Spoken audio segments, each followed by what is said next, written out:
బాలకృష్ణతో cinema అంటే risk తక్కువ, safe ఎక్కువ. అనుకున్న బడ్జెట్ లో తీస్తే లాభాలు వచ్చాయి. అందుకే ఈ హ్యాట్రిక్ హీరోతో సినిమాలు చేయాలి అని దర్శక నిర్మాతలు వెంటపడుతున్నారు. అయితే ప్రెజెంట్ సెట్స్ పై ఉన్న బాబీ సినిమా, ఆ తర్వాత మొదలయ్యే అఖండ 2 బడ్జెట్ లిమిట్స్ దాటిపోతున్నాయి. ఇంతవరకు హైయెస్ట్ కలెక్ట్ చేసిన సినిమా కంటే ఎక్కువ డబ్బులు పెట్టేస్తున్నారు. ఎలాగో ఇప్పుడు చూద్దాం. అఖండ, వీరసింహారెడ్డి, భగవంత్ కేసరితో హ్యాట్రిక్ కొట్టిన బాలకృష్ణ ఫుల్ ఫామ్ లో ఉన్నాడు. మరి ఇంత సక్సెస్ లో ఉన్న ఈ హ్యాట్రిక్ హీరో రెమ్యునరేషన్ పెంచకుండా ఉంటాడా? అఖండ ముందు వరకు 10 కోట్లున్న బాలయ్య రెమ్యునరేషన్ ప్రస్తుతం 25 కోట్లకు చేరింది. హీరో పారితోషికం పెరిగిందంటే ఆటోమేటిక్ గా బడ్జెట్ కూడా పెరిగిపోతుంది. 40 నుంచి 50 కోట్లు తీసుకుంటున్న చిరంజీవి తర్వాత సీనియర్స్ లో సెకండ్ ప్లేస్ బాలకృష్ణదే. సినిమాకు బాలకృష్ణ బడ్జెట్ పెరగడంతో పాటు బిజినెస్ కూడా పెరుగుతోంది. అఖండని 53 కోట్లకు అమ్మితే 75 కోట్లు తీసుకొచ్చింది. వీరసింహారెడ్డి దగ్గరకు వచ్చేసరికి ఒకేసారి బిజినెస్ 20 కోట్లు పెరిగి 73 కోట్లకు అమ్మగా 80 కోట్లని రాబట్టింది. ఇక Bhagavanth Kesari message oriented movie కావడంతో బిజినెస్ తగ్గి 67 కోట్లకే జరిగితే 71 కోట్లొచ్చింది. బాలకృష్ణ హ్యాట్రిక్ సినిమాల బిజినెస్ కలెక్షన్స్ చూస్తుంటే బాలయ్య 80 కోట్ల మార్క్ దాటడమే గగనమైపోతోంది. ఎట్టకేలకు వీరసింహారెడ్డి ఒక్కటే 80 కోట్లు కలెక్ట్ చేసింది. ఇలా 100 కోట్ల క్లబ్ బాలయ్యను ఊరిస్తుందే గానీ దక్కడం లేదు. అయితే ప్రస్తుతం నటిస్తున్న బాబీ సినిమా హైయెస్ట్ షేర్ 80 కోట్లు తెచ్చిన వీరసింహారెడ్డిని మించిపోతుందట. అఖండ 2కి వచ్చేసరికి బోయపాటి బడ్జెట్ పెంచేశాడు. హ్యాట్రిక్ కాంబినేషన్ లో వస్తున్న 4వ సినిమాపై భారీ అంచనాలున్నాయి. సినిమాను పాన్ ఇండియాగా రిలీజ్ చేయాలన్న ప్లాన్ లో దర్శకుడున్నాడని, బోయపాటి సినిమాల్లో యాక్షన్ సీన్స్ ఒక రేంజ్ లో ఉంటాయి. గత సినిమాలను మించేలా బడ్జెట్ పెంచేస్తున్నారని తెలిసింది. ఇంతవరకు 100 కోట్ల కలెక్షన్స్ లేని బాలయ్యపై 100 కోట్ల బడ్జెట్ పెట్టేయడం రిస్కే గానీ హిట్ టాక్ వస్తే మాత్రం పెద్ద కష్టమైతే కాకపోవచ్చు. దేవరా ప్రమోషన్ కోసం ఎన్టీఆర్ ముంబై వెళ్లి సందీప్ వంగాను ఎందుకు కలిశాడు? సందీప్ ప్రభాస్ తో తీయబోయే స్పిరిట్ తర్వాత తారక్ ని డైరెక్ట్ చేస్తాడా అన్న డౌట్ కి క్లారిటీ వచ్చేసింది. దేవరా ప్రమోషన్ కి సందీప్ సాయం మాత్రమే అందించాడా? What's the story. Devara promotions లో సందీప్ వంగా కూడా చేతులు కలిపాడు. హీరో హీరోయిన్లు సైఫ్ అలీ ఖాన్, కొరటాలను సందీప్ ఇంటర్వ్యూ చేసిన వీడియో ప్రోమోను రిలీజ్ చేశారు. సందీప్ కు ఎన్టీఆర్ ను డైరెక్ట్ చేసే ఉద్దేశమైతే ప్రస్తుతానికి లేదు. యానిమల్ తో 900 కోట్లు కలెక్ట్ చేయటమే కాదు, కాంట్రవర్సీస్ తోనూ హాట్ టాపిక్ గా మారిన సందీప్ వంగా చేస్తున్న ప్రమోషన్ దేవరాకు ఉపయోగపడనుంది. ట్రైలర్ రిలీజ్ కోసం ముంబై వెళ్లిన తారక్ పనిలో పనిగా 3-4 ఇంటర్వ్యూలు చేసేశాడు. సందీప్ వంగా కాకుండా కపిల్, కరణ్ జోహార్ తో ఇంటర్వ్యూస్ త్వరలో రానున్నాయి. దేవరా సాంగ్స్ ట్రైలర్ కు హిందీలో తక్కువ వ్యూస్ వచ్చినా ఈ ఇంటర్వ్యూ ప్రమోషన్స్ ఉపయోగపడనున్నాయి. దేవరాకు సంబంధించిన ఈ ఈవెంట్స్ తెలుగులో ఇంతవరకు ఏమీ జరగలేదు. అయితే యంగ్ హీరోలు సిద్ధు జొన్నలగడ్డ, విశ్వక్ సేన్ తో కలిసి ఓ ఇంటర్వ్యూని చేయగా స్టిల్ ను మేకర్స్ రిలీజ్ చేశారు. 22న ప్రీ రిలీజ్ ఈవెంట్ కు సన్నాహాలు చేస్తున్నారు. మహేష్ తో కొరటాలకు ఉన్న అనుబంధం రీత్యా ముఖ్య అతిథిగా తీసుకొచ్చే ప్రయత్నం చేస్తున్నాడని తెలిసిందే. మహేష్ తో కొరటాలో తీసిన భరత్ అనే నేను ఈవెంట్ కు తారక్ చీఫ్ గెస్ట్ గా వెళ్లాడు. స్కంద సెట్స్ పై ఉన్నప్పుడే డబుల్ స్మార్ట్ మొదలైంది. డబుల్ స్మార్ట్ తర్వాత రామ్ నటించే సినిమా ఏంటి? ఇద్దరు దర్శకుల పేర్లు వినిపిస్తున్నా ఒక్కటి కూడా సెట్స్ పైకి రావడం లేదు. ఇద్దరు లైన్ లో ఉన్నా ఎందుకంత ఆలస్యమవుతోంది? రామ్ తన 18 ఏళ్ల కెరియర్ లో 20 సినిమాలే చేశాడు.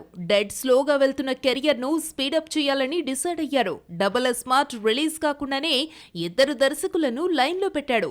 మిస్సెట్టి, మిస్టర్ పొలిసెట్టి తీసిన మహేష్ బాబుకు గ్రీన్ సిగ్నల్ ఇచ్చాడు రామ్. మిస్టర్ బచ్చన్ ప్రమోషన్ లో రామ్ తో సినిమా చేస్తున్నట్టు హరీష్ శంకర్ ప్రకటించాడు. ఇంకేముంది, రామ్ ఇంకా బిజీ అయిపోతాడు అనుకుంటే డబుల్ స్మార్ట్ ఫ్లాప్ ఆలోచనలో పడేట్టు చేసింది. రామ్ కూడా బిజీ అయిపోతున్నాడు అనుకుంటే డబుల్ స్మార్ట్ బ్రేక్ లేసింది. Cinema world wide theatrical rights business 41 కోట్లకు జరిగితే 10 కోట్లు మాత్రమే రాబట్టింది. స్టోరీ సెలెక్షన్ సరిగ్గా లేకపోతే ఫ్లాప్లు తప్పవని ఫీల్ అయిన రామ్ మహేష్ బాబు స్క్రిప్ట్ పై దృష్టి పెట్టి మార్పులు చేర్పులు చేయిస్తున్నాడట. ఇక హరీష్ శంకర్ మూవీ ఉంటుందా లేదా అంటే చెప్పడం కష్టమే. ముందు మిస్సెట్టి, మిస్టర్ పోలిసెట్టి డైరెక్టర్ తో మూవీ ఉంటుందట. ఆ తర్వాత హరీష్ తో చేస్తాడని తెలిసింది. మిస్టర్ బచ్చన్ కోలుకోలేని దెబ్బ కొట్టడంతో రామ్ అంత ఈజీగా హరీష్ కథను ఓకే చేసే పరిస్థితుల్లో లేడు. ఏదైనా నెక్స్ట్ మూవీ మొదలు కావడానికి టైం పట్టనుంది. రాజకీయాల్లోకి వెళ్తున్నా అందరూ అనుకున్నట్టే విజయ్ నెక్స్ట్ మూవీ చేస్తున్నాడు. గోట్ తో చేసిన తప్పు మరోసారి చేయకుండా జాగ్రత్త పడుతున్నాడు. పార్టీ అనౌన్స్ చేసి 2026 ఎన్నికల్లో పోటీ చేస్తున్న విజయ్ నటిస్తున్న చివరి సినిమా విశేషాలేంటో చూద్దామా? రాజకీయాల్లోకి ఎంట్రీ ఇచ్చిన విజయన్ తమిళగ వెట్రి కలగం అనే పార్టీని స్థాపించాడు. 69వ సినిమాను 2025 అక్టోబర్లో రిలీజ్ చేసి 2026 ఎన్నికల్లో బిజీ అయిపోతాడు. పాలిటిక్స్ లోకి వెళ్లాలి అనుకున్నప్పుడు ప్రిపేర్ గా పొలిటికల్ కాన్సెప్ట్ మూవీ చేస్తారు. The torch bearer of democracy అంటూ విడుదల చేసిన పోస్టర్ చూస్తుంటే లాస్ట్ మూవీలో పాలిటిక్స్ ప్లే చేయనున్నాడు విజయ్. గోట్ సినిమాలో రాజకీయాలు ప్రస్తావించలేదు. ఈ లోటును 69వ సినిమా భర్తీ చేస్తుందట. ప్రజల్లో చైతన్యం తీసుకొచ్చి విజయ్ పొలిటికల్ ఎంట్రీకి యూజ్ అయ్యేలా కథ రెడీ చేశాడు వినోద్. యువన్ శంకర్ రాజా మ్యూజిక్ ఇచ్చిన గోట్ విజయ్ ఫ్యాన్స్ ను నిరాశపరిచింది. సరైన ఆల్బం పడలేదని ఫీల్ అయ్యారు. ఈ లోటును అనిరుద్ తీర్చనున్నాడు. మాస్టర్ లియో తర్వాత మరోసారి విజయ్ చివరి సినిమాకు అనిరుద్ ను తీసుకున్నారు. గోట్ తెలుగులో డిజాస్టర్ అయినా తమిళంలో మంచి వసూళ్లు రాబడుతుంది. వరల్డ్ వైడ్ 355 కోట్ల గ్రాస్ కలెక్ట్ చేసి 90% పెట్టుబడి రికవరీ చేస్తుంది. అయితే తెలుగులో మాత్రం అంచనాలను తలక్రిందులు చేస్తుంది. సినిమాను తెలుగులో 21 కోట్లకు అమ్మితే 7 కోట్లు మాత్రమే తీసుకొచ్చింది. అంతా నువ్వే చేసావు, ఇప్పటికీ నా చేతులు నీ చేతుల్లోనే ఉన్నాయి నాన్న. ఇలాంటి డైలాగ్స్ ఇప్పటికీ జనాలు ఉపయోగిస్తూనే ఉంటారు. ది బెస్ట్ ఫ్యామిలీ మూవీగా 7 నంది అవార్డ్స్ ని సొంతం చేసుకున్న సినిమా రీ రిలీజ్ కి రెడీ అవుతోంది. అదేంటో చూద్దామా? అంతేనా? కుదిరితే కప్ కాఫీ, వీలైతే 4 మాటలు. ఇలాంటి డైలాగ్స్ వింటే వెంటనే బొమ్మరిల్లు గుర్తుకొచ్చేస్తుంది. దర్శకుడు సినిమానే ఇంటి పేరుగా చేసుకుని బొమ్మరిల్లు భాస్కర్ అయ్యాడు. 2006 ఆగస్టు 9న రిలీజ్ అయిన బొమ్మరిల్లు ఈ నెల 21న రీ రిలీజ్ చేస్తున్నట్టు నిర్మాణ సంస్థ శ్రీ వెంకటేశ్వర క్రియేషన్స్ ఎక్స్ వేదికగా వెల్లడించారు. అల్లరి చిలిపి పాత్రలో హాసినిగా జెనీలియా చేసిన సందడి తెలుగు ప్రేక్షకులపై చెరగని ముద్ర వేసింది. జెనీలియా అబ్బాయిల కలల రాకుమారిగా, సిద్ధార్థ్ అమ్మాయిల డ్రీమ్ బాయ్ గా మారిపోయారు. ఫ్యామిలీ ఎంటర్టైనర్ గా రూపొందిన బొమ్మరిల్లు అప్పట్లో సెన్సేషనల్ హిట్ అయింది. క్లాస్, మాస్, ఫ్యామిలీ, యూత్ అన్న తేడా లేకుండా అన్ని వర్గాల బొమ్మరిల్లు 7 నందులను అందుకుంది. ఉత్తమ చిత్రంతో పాటు ఉత్తమ స్క్రీన్ ప్లే దర్శకుడిగా భాస్కర్, ఉత్తమ సహాయ నటుడిగా ప్రకాష్ రాజ్ ను నందులు వరించాయి. ఉత్తమ మాటల రచయితగా అబ్బూరి రవి, ఉత్తమ డబ్బింగ్ ఆర్టిస్టుగా సంగీతారెడ్డి నందులు గెలుచుకున్నారు. స్పెషల్ జ్యూరీ అవార్డు జెనీలియాను వరించింది. ఆమె ఓ గ్లామర్ బ్యూటీ, కానీ చర్మ సౌందర్యాన్ని ప్రదర్శించే ఛాన్స్ అయితే దక్కలేదు. అదేంటో గానీ ఈ బోల్డ్ బ్యూటీకి అన్ని యాక్టింగ్ కి స్కోప్ ఉన్న సినిమాలే వస్తున్నాయి. ఇలా అయితే లాభం లేదని హిందీలోకి వెళ్ళిపోయి ఎలా రెచ్చిపోయిందో చూసేద్దామా? ఇదంతా ఎవరి గురించి అనేగా? Have a look. తెలుగులో ఈ మధ్య కాలంలో మాలవిక పేరు ఎక్కువగా వినిపిస్తోంది. పెద్ద హీరో సినిమా మొదలైతే చాలు హీరోయిన్ గా ఈ కేరళ కుటిని సోషల్ మీడియా కన్ఫర్మ్ చేసేస్తోంది. ప్రస్తుతం ఈ అమ్మడు రాజాసాబ్లో ప్రభాస్ తో పాటు తమిళ చిత్రం సర్దార్ 2లో కార్తీతో జతకడుతోంది. మాస్టర్ మూవీలో విజయ్తో నటించి కాస్త గుర్తింపు తెచ్చుకుంది. ఈ అమ్మడు కెరీర్ స్టార్ట్ చేసి 10 ఏళ్లవుతున్నా 10 సినిమాలు కూడా చేయలేదు. కెమెరా వెనకాల స్కిన్ షోతో రెచ్చిపోతూ హాట్ బ్యూటీ ఇమేజ్ ను సొంతం చేసుకుంది మాలవిక.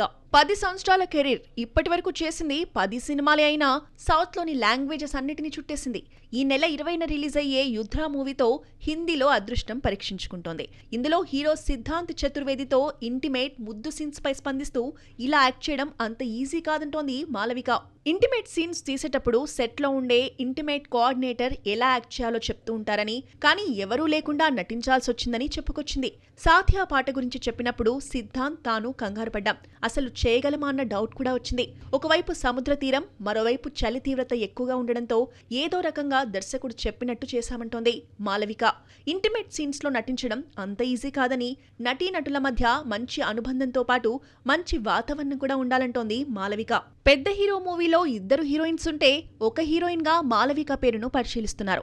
ఇంతకాలం అరకుర ఛాన్స్లతో నెట్టుకొచ్చిన మాలవిక తెలుగులో ఒకేసారి 2 స్టార్స్ తో ఆడిపాడే బంపర్ ఆఫర్ ను కొట్టేసి స్టార్ హీరోయిన్స్ పూజా, రష్మికకు పోటీగా నిలుస్తోంది ఈ కేరళ అమ్మాయి.